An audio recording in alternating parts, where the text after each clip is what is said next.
It's time to get your morning started with the news you need to know. News update. This is what's trending with DJ and PK. Hashtag NBA. Inbounds to the corner. Kobe White puts up the three. It's good! It's good! It's good! It's good! LaMelo into the paint, goes up for the lay-in. Yes! With 5 seconds left.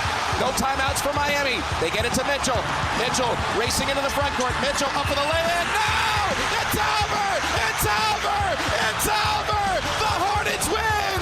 Down to 12 in the shot clock. Denny takes off, drives, steps through, puts it in and one. Blazers lead 111-110, and an and one opportunity here for Denny Avdia with 16.1 seconds to play. Playing basketball, the Charlotte Hornets eliminate the Miami Heat from the play-in tournament. LaMelo Ball with the layup with 5 seconds to go. Miles Bridges the block at the buzzer. 127-126 in overtime. Miami's out. Charlotte's playing for a playoff berth on Friday. And you heard the Blazers clinch the 7th seed in the West. They win 114-110 in Phoenix. Denny Avdia leading Portland with 41 points. And Portland, who'd been playing great defense late in the season, wins on the road 114-110. PK, you get a thrill out of those games. Competitive, playing for something, even though it's, they're probably doomed when they get into a 7-game series, but we'll see. I don't have Prime Video. Can't help you there. Oh, there you go. In the NFL, when they stream the games or when they even put them on a cable satellite carrier, they put them on in the local markets. I mean, that wouldn't help us here, but the NBA is not even doing that. Rats. I know. If you want to be the NFL and make all the money, maybe just copy what they do. But no, they don't. Looking at it right now, I saw the excitement of the players for Charlotte, and that's understandable because that's been a woebegone franchise. And now they make some good picks, a guy like Kobe White from the Bulls to come off the bench, and they got some excitement going on. And this is the first time in a long time, and so I get why these youngsters would be super excited. I mean, with Adebayo going out and only playing 11 minutes, that's going to impact the Miami Heat tremendously. So, but that doesn't matter to Charlotte. They are excited, and probably their fan base is excited. And that's cool for them.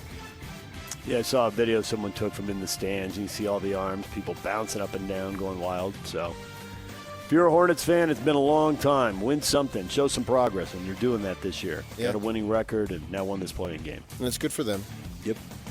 Warrior star Steph Curry, speaking of players and limited minutes, will be on a minutes restriction tonight, although the number is 40. So that, when I heard minutes restriction, I immediately went to, is he only going to play 20 or 25? But it turns out it's 40, so he can still play a pretty good chunk of the game here. Kristaps Porzingis, Al Horford facing similar restrictions, but again, it looks like they're going to be able to play a lot of minutes. We'll see when we get there. Well, I mean, if it goes 3 overtimes, they're going to be hurting. Yeah, see. Orlando and Philly at 5:30, and then the Warriors and Clippers at 8 o'clock, and these are both Prime Video games as well. DJ and PK. Hashtag NFL. What does that mean for A.J. Brown? Do you feel like if he is traded, you have depth there at wide receiver? What do you think the odds are that I'm answering this question any different than I answered anywhere else? Like, really? Do you think that's 50%? Do you think that's 75%? I felt like I needed to ask. A.J. Brown's an Eagle. That's Philadelphia Eagles general manager Howie Roseman. His stance about disgruntled wide receiver A.J. Brown remains unchanged. So now they did bring in Dontavian Wicks from Green Bay, so is this just posing? And, hey, when the right offer comes, they'll make a move.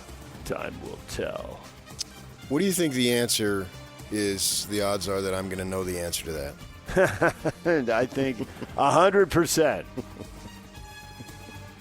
I think the only thing we have to fall back on, we don't know, but we have seen teams in a similar situation. Hey, you say one thing when it suits your purpose then, and it suits their purpose now to say he's an Eagle. And if the right deal comes along, it'll suit their purpose to have a press conference and announce they traded him. So yeah, I think you can pretty much say that about every player in the league. Raiders have been fielding calls from other NFL teams about the top overall pick in the draft. General Manager John Spytek said he remains open-minded about trade offers, but it seems like the franchise will stay at the top of the draft and select Indiana quarterback Fernando Mendoza. Now, you say they've been fielding calls from other NFL teams, so there's not a chance he can go back to college. So it's not like the powers that we know, LSU, they're not calling. No, and then probably NFL nothing teams. from the Canadian League or the UFL or anybody else. Okay. Veteran NFL reporter Dianni Russini resigned her position with The Athletic and The New York Times less than a week after photos of her and New England Patriots coach Mike Vrabel at an Arizona resort prompted an internal investigation at the outlet into her conduct. The New York Post published the photos of the two. Both Russini and Vrabel had issued statements downplaying the nature of the photos in the immediate aftermath. So, Well, I have zero interest in this story. Absolutely zero. DJ and PK. Hashtag Major League Baseball. He's the greatest. He's the greatest of all time, man. It's been fun to watch his whole career, coming up at such a young age and instantly just putting yourself at the top of the list. It's special. He's led those boys over there for quite a few years, and just to see him day in and day out show up. I know he's had some tough injuries over the years, but, to see himself put himself back in a better spot this year, and every time he comes to the Bronx, man, he puts on a show. I hate to see it, but it's fun competing against a guy like that. Angels beat the Yankees 7-1. Mike Trout getting lauded there by Aaron Judge. Both those guys 3-time MVPs. Not really head-to-head, PK. I mean, yes, they're going head-to-head, but as Judge's star has risen here the last few years, Trout's been battling injuries for about 5 years now. But nonetheless, there they are going head-to-head in this series back in New York, and we'll see if Trout can stay healthy and get back to the top of the Well, game. there's so-called box office draws. I think that's what it is. Trout will be 35 here in August. So it's amazing. It really, really catches you when they were kids. I think, I know Bryce Harper will be 34 in October. Where does the time go, right? It'd go for everybody. And take advantage of what you got and be able to do it. Angels beat the Yankees 7-1 last night. Baltimore Orioles manager Craig Albernaz, who was hit by that line drive Monday night, will now, upon further examination, 7 fractures in his cheek as well as a broken jaw.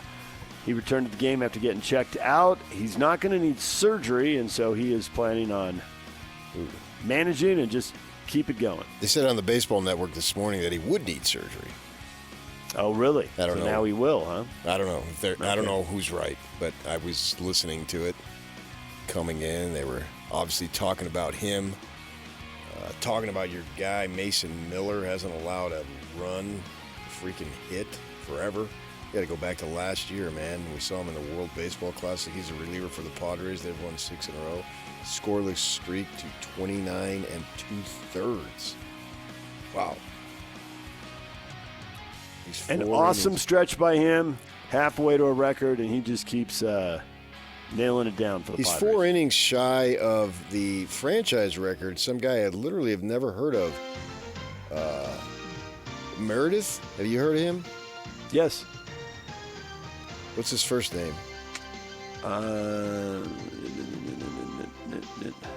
Paul? I'm not sure. You would think I would know that. I mean, I follow baseball. You would think I would enough. know that too. But I never heard. I never heard of the guy. I've heard of his name, but he's not. I mean, when you say that, they've had multiple Cy Young winners. You think one of them would have the record? Not necessarily. I mean, guys, Clay. superstars don't throw no hitters, and and random dudes do. Yeah, it's Clay Meredith. No, I literally never heard of the guy. It's amazing. Yeah, he's not with them anymore. I know that. He came up with the Red Sox, and he's in Baltimore now. So a little bit of a journeyman type, but hey, you get it together 1 month, and you put together a streak. Christian Yelich is out. Brewers lost to Washington 8-6. He suffered a second-degree abductor strain, and he's saying he's going to miss at least a month. So And Jared Duran directed an obscene gesture towards the fan at Target Field as he returned to the dugout during a 6-0 loss to the Minnesota Twins. He said the fan crossed the line with a personal comment. Told him to go kill himself. And he's been pretty open about mental health struggles and all of that. And so he gave him the obscene gesture back. Bees beat the Sugarland Space Cowboys 8-3 in the series opener. They play again tonight. Tony Parks on the call, 6:35 first pitch, 6:20 pregame show on 1280 The Zone. DJ and PK. Hashtag NHL. Here's a stretch feed. Cooley's in the clear. Backhander scores! Logan Cooley dazzles the Delta center. Keller on the far side, in tight. Cooley feathering one back to Gunther on the near side. Schmaltz has to bump it back out. Keller side of the net. Schmaltz fires and scores! And Nick Schmaltz has 2 tonight. The Mammoth extend their lead, and it's another power play goal. Sandberg ridden up against the glass by number 15. Paterka in front, dangles and scores! Hey, JJ! The Utah Mammoth get the win. 5-3 the final score. They beat the Winnipeg Jets. They took control of this game, and a little rally late by the Jets there, but the empty netter at the end puts it away for the Utah Mammoth. They get the win, and 5-3 the final. A couple of goals for Schmaltz, both of them on the power play. So he leads the way in this one. He's got 33 goals on the season now, and they were up 4-1 in the third before Winnipeg made it close. But they clinched the playoff berth. The Kings lose in overtime, and it's a 2-point spread now with 1 game to go, and the Mammoth hold the tiebreaker, which is more wins, so they are good to go. Now they wait to see who wins the Pacific Division, and then we'll know who they're playing in the playoffs. Yeah, now they better win. They made a big deal about it. I know, right? You get this break and this advantage on paper. You got to cash in on the ice. Right. All right, DJ and PK. Hashtag college football. Well, just yesterday we were telling you about West High School quarterback Camden Lapati, who said he'd given a verbal commitment to Illinois, but he decided never mind on that. And so now he turns around and commits to Michigan and Kyle Whittingham. So he's headed to Ann Arbor. Is Kyle going to sink his claws into the recruiting scene here in Utah, or just occasionally because Michigan recruits nationally? Well, I mean, they recruit nationally, obviously, but they'll have a connection here. I mean, his name is going to resonate for a good while, probably for as long as he coaches. They got the Moa kid, but you could say he was a college kid since he was literally enrolled at Utah, as Mark Harlan had pointed out in a tweet. So this would be considered the first, I guess, true high school or literal high school kid. Mm-hmm. And they say he's top 10 in the country, for whatever that means. I mean, and that's great. You want that, but we just don't know on quarterbacks, right? We've seen so many that had all these stars and rankings and this and that, and they don't pan out. So we have no idea to what level. But it's another thing. You know, when Bronco went to Virginia, he picked off a few LDS kids, and so it's just another level of competition now that our local schools have to deal with, because there's an awareness and a connection, obviously, with Michigan being so Utah dominant. I mean, just the state of Utah, in addition to the U of U, but it even goes beyond that. And so what does that mean? You know, I think there's plenty of kids out there, so I don't think it's a crushing blow on its own. Certainly no one kid, because you can go and find a player who's just as good as maybe better, and you coach them up and blah, blah, blah. But it's just something to keep an eye on. Yeah. And we've seen schools coming in here. There's kids committed to Texas A&M and USC and Iowa this year. Previous years, obviously, kids have gone to Oregon and Washington and Ohio State and wherever else. But you're right, it is one more thing that, he's got a name here, and if it's a kid you want, a kid you were going to get. I mean, in this case, he's taken him away from Illinois, the local schools that already seemingly lost out on. I mean, with the transfer portal, you never know. In a year or two, he might be transferring back home, right? Right, and it's a position of quarterback in that, you may take 3, 4, 5, depending on what your recruiting needs are in a given season, offensive linemen or in the transfer portal. Quarterbacks normally don't go. You don't often see, certainly you don't see 3 in a class. Maybe you might see 2, but with the portal being what it is and bouncing around, you just really have no idea. I mean, we'll have to look at get to at least 2028 before we see what's going on here, maybe even later beyond that. If the rules are still the same, maybe they change the rules by then and you only get the 1 free transfer as opposed to as many as you want. It's interesting in this case, it's and you never know, but with BYU, Utah, and Michigan all playing young quarterbacks last year, it's like, where will the playing time come at any of those schools? And that's basically what we're talking about. Is Kyle going to take guys away from the local schools?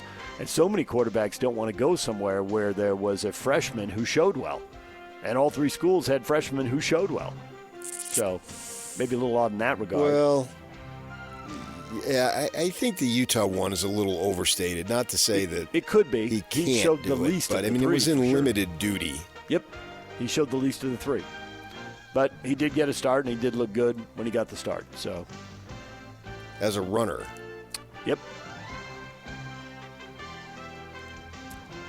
All right, DJ and PK, there are the headlines. That is what is going on. It is brought to you. What is trending? Brought to you by Shamrock Plumbing. There's no job too big or too small. Get the personal touch with Shamrock Plumbing. Coming up, Eric Kerr, Weber State football coach, joins us at 8 o'clock, going through the transfer portal for the first time in his first spring ball. We'll talk with him. Mike Weir, former Masters champion, playing in the Senior PGA Championship this week. He'll join us at 9 o'clock. Plus, it's a Win Tickets Wednesday coming up later in the show. We will have a pair of tickets to watch the Brit Floyd, the Pink Floyd tribute band that will be at the Maverick Center on June 6th. So stick around for that in the 8 o'clock hour. DJ and PK, the question of the day. Hot takes or toast? It's next. Stay with us right here on The Zone.